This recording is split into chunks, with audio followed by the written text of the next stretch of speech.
Direto ao assunto, com José Neumann e Pinto. Às 5h32.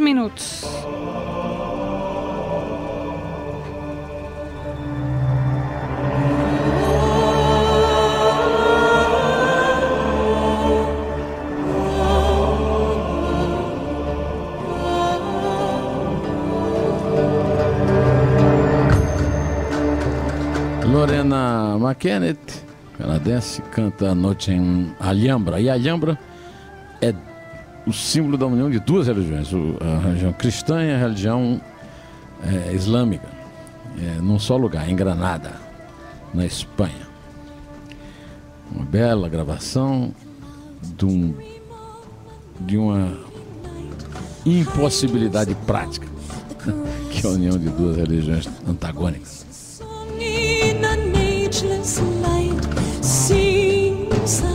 Boa noite, Camila Tulinski. Boa noite, Luiz Fernando Vassão. Boa noite, não, boa tarde. Tá meio quase nublado. Noite, velho. Quase noite. Tudo bom? Vesperal. Boa noite, Luiz Fernando Vassalo. Boa noite, Vitor Reis. Boa noite, Naomi Matsui. Naomi Matsui. Que está conosco aqui no estúdio. Boa noite, ouvintes da Rádio Estadão. Aqueles que só gostam de saber das coisas quando sabem por inteiro, não pela metade, nem um terço, nem 90%. Tem que ser 100%. 100% e se bobear um pouquinho mais, né, Mani? Um pouquinho mais. 100% e um pouco mais. Diga-me tudo sobre a instância máxima da justiça desse país, Supremo Tribunal Federal. O Supremo Tribunal Federal saiu do ostracismo para a glória quando a TV Justiça começou a mostrar, a exibir para o país inteiro as sessões do mensalão, do processo do mensalão, né? A famosa MP, a famosa ação penal, AP 470. Dali saiu o vilão Ricardo Lewandowski, que era o revisor, e o herói Joaquim Barbosa. Hoje se sabe que o heroísmo do Joaquim Barbosa é bastante relativo. Afinal de contas, ele está junto com o procurador-geral, apontado como uma figurão importante dos poderes, do Poder Judiciário, que ajudou a esconder os verdadeiros chefes da quadrilha que assaltou o Brasil. Quando essa quadrilha apareceu, aí foi a vez do prestígio. O Joaquim Barbosa saiu como grande candidato a presidente e tal, e hoje foi substituído pelo Sérgio Moro, que é um juiz de primeira instância. É o juiz da 13ª Vara Criminal Federal de Curitiba, que chefia o comando da Operação Lava Jato. Pois bem, acontece que durante esse tempo o Brasil viu, durante 2 anos e meio, o Brasil viu o juiz Sérgio Moro pôr na cadeia 107 acusados, inclusive o homem dono da maior empreiteira do Brasil, Marcelo Odebrecht, figurões da Petrobras e políticos sem mandato. Político com mandato não vai, porque tem foro privilegiado, e aí o Supremo cuida de postergar até acabar a possibilidade de apenar os processos dos políticos. O Renan, por exemplo, presidente do Senado, tem um processo desde 2009, quer dizer, há 7 anos, a história mal contada de uma acusação que ele recebeu de financiar uma relação extraconjugal com filha através de propinas da empreiteira mineira Mendes Júnior. O processo está lá, está para ser aberto, quer dizer, está para ser agendado.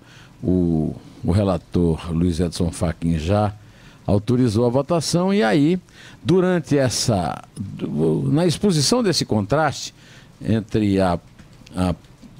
os processos na primeira instância e o zero processo, até agora ninguém foi condenado no Supremo, nenhum político foi condenado no Supremo. Por exemplo, Eduardo Cunha, que está preso, como é que ele foi condenado? Ele foi cassado pela Câmara e depois preso, não foi condenado, ele foi preso.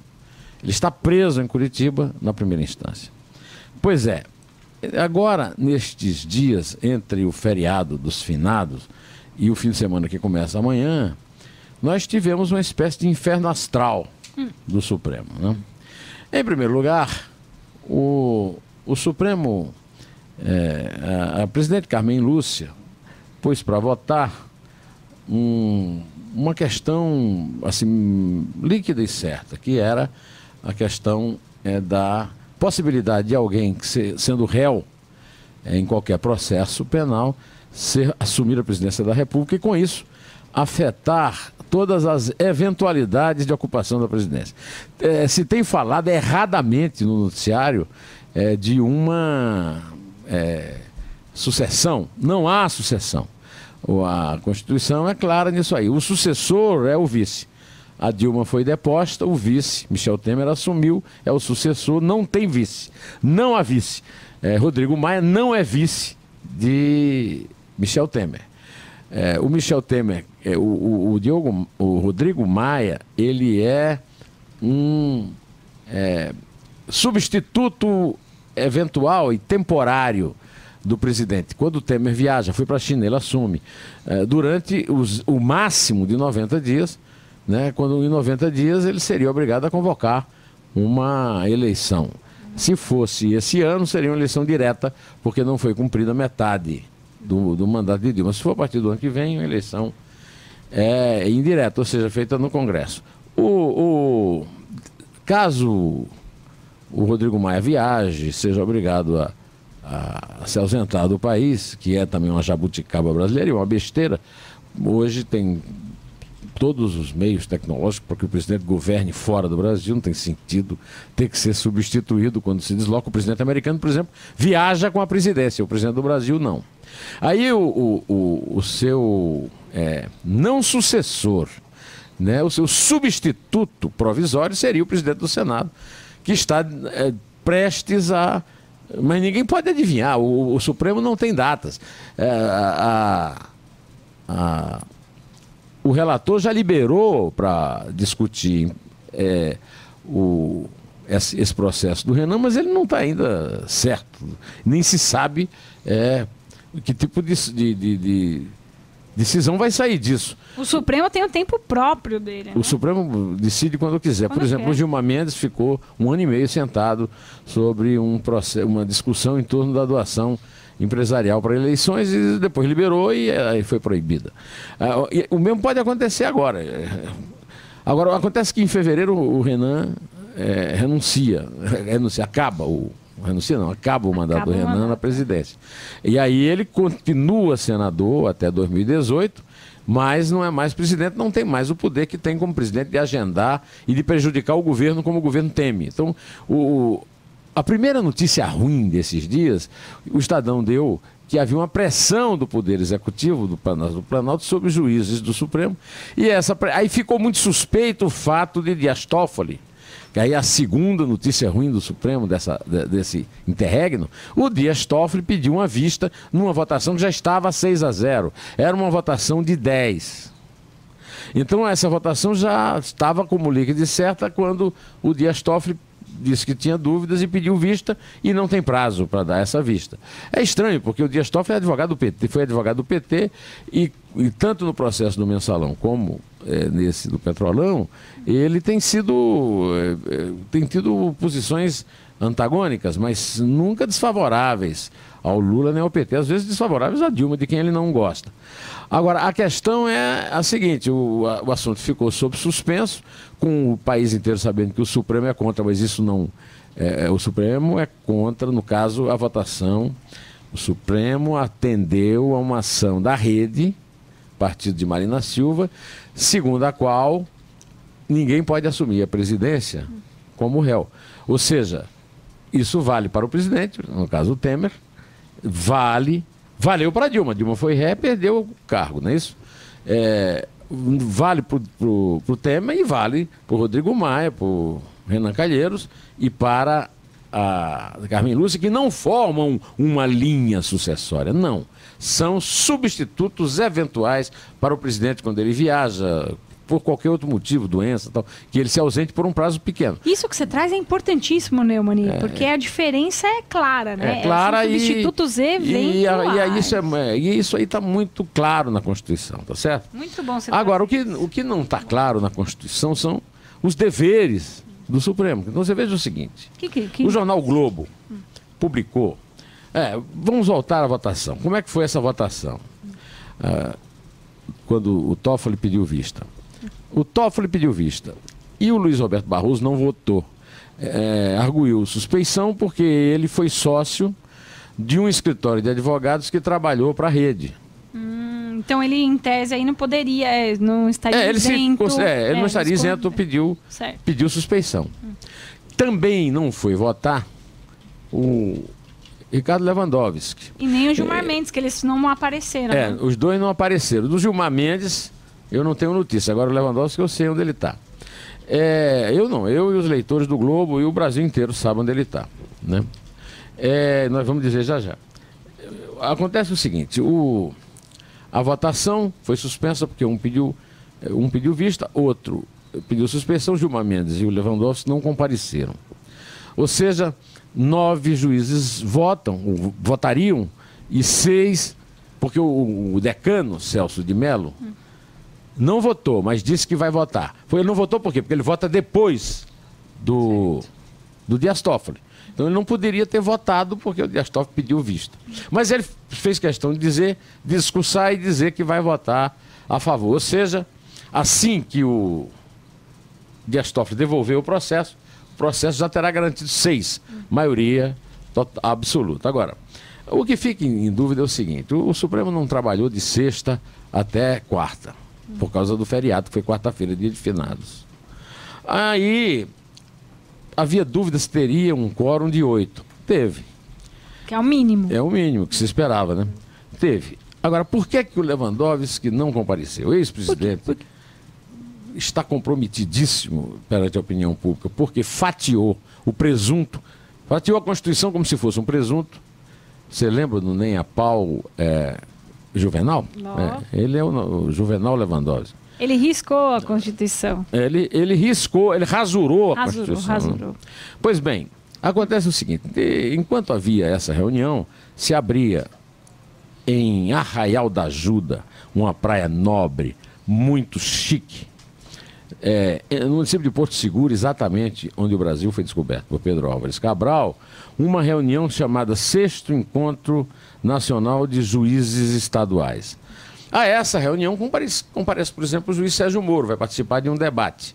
E comparecerá também Carmen Lúcia, mas Carmen Lúcia estava lá no Supremo.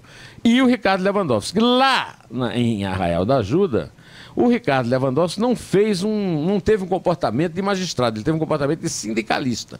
Ele defendeu que é uma coisa normal pedir aumento de salário. Os ministros do Supremo que ganham o teto, permitido pela Constituição, teto, aliás, superado já bem mais, muitas vezes, ele quer que o aumente de 33 para 39, aí aumentará o teto e haverá uma cascata. E ele disse que houve uma inflação. Quando o juiz chega no supermercado, ele chega e encontra os alimentos que ele precisa comprar a custo mais alto. Acontece que todos os brasileiros passam por esse vexame. Alguns não têm o dinheiro para comprar a comida porque não receberam salário, porque não trabalharam. E não trabalharam não é porque vagabundearam, não. É porque estão desempregados. Temos 12 milhões de desempregados. Então, o juiz Lewandowski, que rasurou a Constituição, também está dando uma canelada em todo brasileiro que perdeu seu emprego, nos brasileiros que perderam renda e que não conseguem mais ter o nível de consumo que teriam. E isso tudo ajuda a construir uma imagem péssima do judiciário, o que é muito ruim para a democracia. Agora, para piorar, quem está pagando essa farra lá em Arraial da Ajuda uma empresa chamada Veracel, que tem 106 problemas na justiça. Ela é 24 vezes ré e tem 19 execuções fiscais. Ou seja, é até um contraste. O Luiz Barroso dizer que não vota porque foi sócio, trabalhou no escritório, que foi escritório da rede, e todos os seus colegas participando de uma festança, de uma farra, em plena crise, em Arraial da Ajuda, numa praia paradisíaca, com as despesas pagas por uma empresa 24 vezes ré em processos na justiça. Ninguém pesquisa isso antes? Eu peço, não, eles já disseram que tudo bem, que não tem nenhum problema, não. Não tem problema nem cobrar um salário maior com a nação, um salário que produzirá cascata e com a nação quebrada, em plena agonia, em situação de penúria, e também não tem problema nenhum o juiz ser recebido hóspede de uma empresa que está na justiça na condição de ré 24 vezes. Desculpe que eu falei demais, acho que foi um pouco enrolado, porque o caso era complicado, mas eu precisava manifestar isso, porque Foi um desabafo, Neumann. E nas redes sociais, todo mundo só fala o desencanto em relação à justiça, né?